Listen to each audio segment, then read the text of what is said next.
In this video, I'll be showing you how to block a program in Firewall in Windows 11. It's a very simple method, so if you find this video helpful, be sure to drop a like and subscribe. So the first thing you want to do is open up the Advanced Security Console. Press your Windows key and then type in wf.msc like so, and then you're going to see this right here.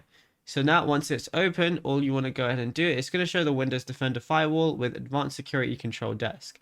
In the far left side, go ahead and click on Outbound Rules. Then look to the far right panel and then go ahead and click on New Rule right here. Now, once you go ahead and select that, it's going to show up like this. And on the rule type window, go ahead and choose Program and then click Next.